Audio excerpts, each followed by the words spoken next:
it's created a whole new space for the city. A peaceful greenway stretching for 1.5 miles now threads its way through the heart of Boston. It's done a lot for the city.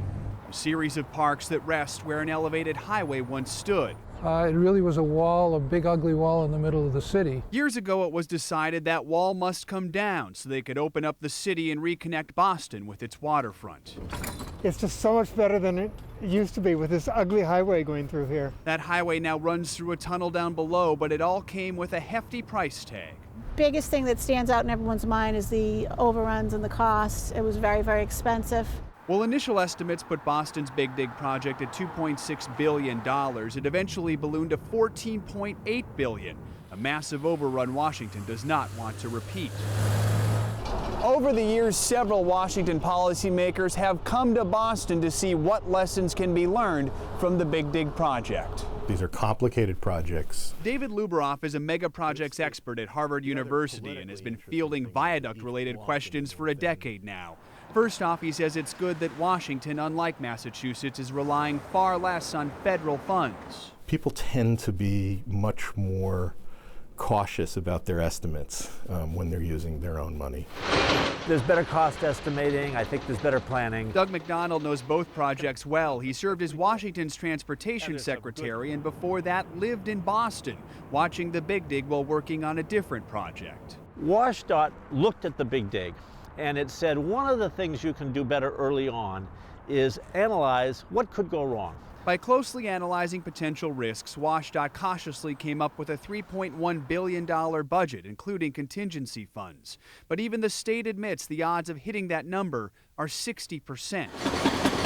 Everybody has to understand with a project like this that a cost estimate is not a cost guarantee. I wouldn't be surprised if the project costs more than what people estimated. I would be surprised if it had cost overruns that were in Big Dig magnitude. The Big Dig did prove mega project budgets can quickly climb. Costs soared in Boston after crews spent years relocating utilities and dealing with environmental issues just below the surface. Washington hopes to avoid many of those obstacles by boring a 57-foot tunnel much deeper. Still, there are always unknowns when digging below a city. Anybody who's ever done a renovation project in an old house knows that things happen along the way where you just discover things that you couldn't know until you were in the ground. But for all the money and time burned in the Big Dig, perhaps the greatest cost was a life lost in 2006 when a concrete ceiling panel in the tunnel collapsed.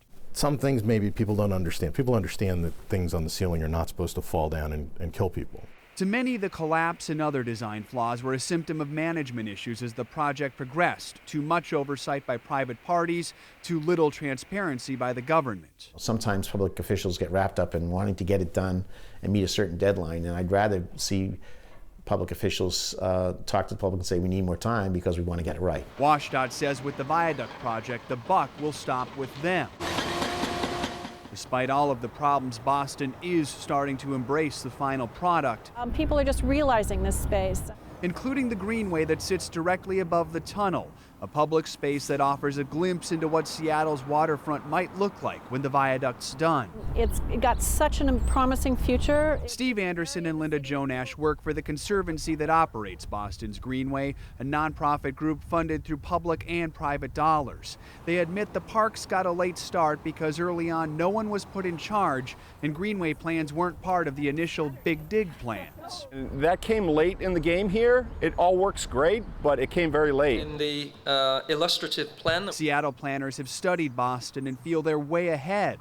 In fact, they've already unveiled possible designs to the public, but it's still unclear exactly how much development here will cost and where the money will come from.